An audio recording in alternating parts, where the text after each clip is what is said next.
Good morning everyone, welcome to this instructional video for Resin Supplies Den. Today I'm going to be using one of Dennis's fantastic fill-in frames and using it to create what I like to call a faux stained glass effect. These beautiful cut-out infills come from Dennis on the Resin Supplies Den on Facebook. They're a fantastic group, so if you're into resin, please do join the group. So all I've done is I've sponge painted the infill black so that it's got some nice definition, and I've sprayed the back of it with 3M photo mount, so it's a permanent adhesive, and I've sprayed that and I've stuck it straight down onto what is an acrylic frame front. So it's just an IKEA frame, and they recently, or not so recently, replaced their glass fronts with acrylic versions. So I've stuck this directly onto the front of the acrylic frame front, and I'm now going to infill this with resin to create a beautiful stained glass effect butterfly. I've mixed up 80 mils of resin, and I'm using the craft resin because this has got a nice long working time, and it's the one I've got to hand at the moment. And I've just mixed up 40 mils of resin with 40 mils of hardener to make 80 mils of resin, and I've added some pigments, just liquid transparent pigments. These are also available from Resin Supplies Den from the lovely Charlotte. Into some of the colours I've added just a tiny sprinkle of a matching mica, just to give it a little bit of shimmer, but we still want the light to be able to come through it, so it still needs to be a transparent pigment and not an opaque one. So to begin with, I'm going to start with my leaves. So I find it easiest with this technique just to use a little coffee stirrer and just to drop the resin into each segment. So what we're trying to do is just drop enough in there to let it find its own level to begin with, so that it covers the base and fills the space. What we're ultimately looking to do is to fill each of these segments just to below the surface of the wooden area. So I'm just going to use a little cocktail stick. Cocktail sticks are invaluable for this technique, just to push the resin out to make sure it's right into the corners, right up to the edges. Okay, so now we've got that nice and level. I'm just going to keep going until I've topped it up to the level I'm looking for. Do remember that as resin dries, it shrinks back, so it will shrink back to below the level of the surface, which is fine for this technique. I'm not looking to dome it. There, that's full on that one. We've got any other leaves? There's a bit of a leaf there.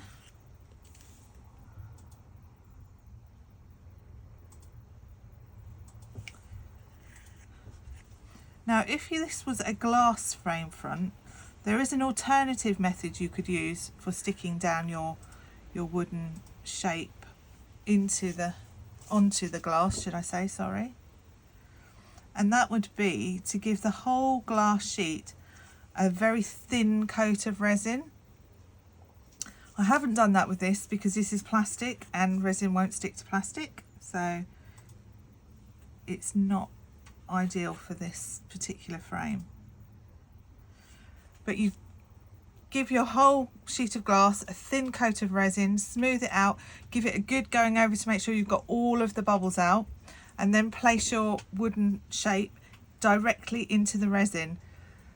Let that set for 24 hours and then come back and do the infill.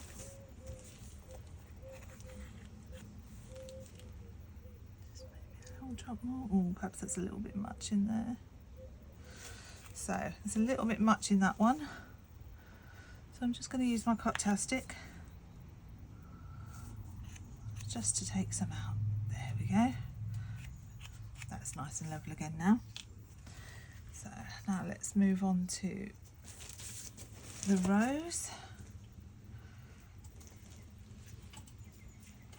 I'm assuming this is a rose. It looks like a rose. Could be a peony, something like that.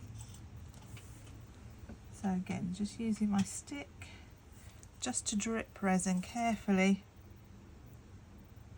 If you're doing large areas with very little detail, you could pour it, but I find using the stick gives me much more control and it's less likely to have an accident. So there, I've pretty much covered the base.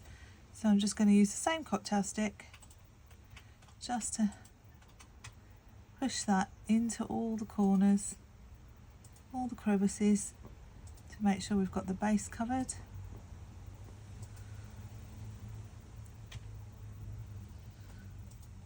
And I do this because it will help the resin spread and me find the level that I'm looking for without it overfilling.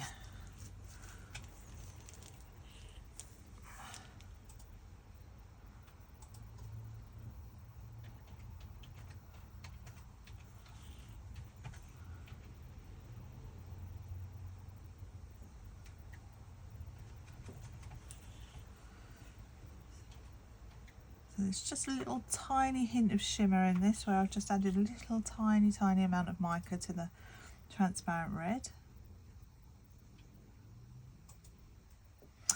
Over on the Resin Supplies Den group on Facebook, you will find suppliers of all manner of things to do with resin. We have Charlotte that does micas and pigments. Dennis does moulds and these wooden infills. We have a lady who does jewellery bezels. We have a lady who does the Angelina films. I don't know if you've seen the fibres and the fusible films. They're fantastic, great for making jewellery. We have a lady who does backing cards and business cards. If you make those pocket hugs that are very popular at the moment, she does pocket hug backing cards and keyring cards and all sorts of things. That's the lovely Meg. All manner of things are available on the group, so do check it out. They're all small independent businesses, and in this day and age, small independents need all the help we can give them. Okay, so again, use my stick just to push that into the corners.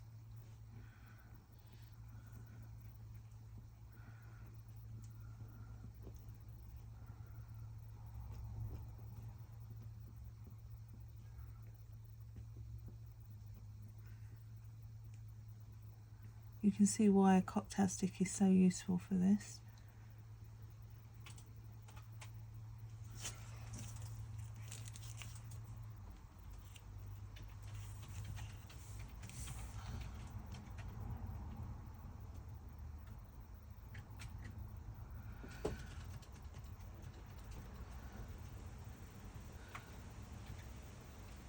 Craft resin is ideal for this because you've got a good 45 minutes working time with the resin, and it's nice and loose, very low viscosity. Excellent for making it run into all the areas that you need it to go.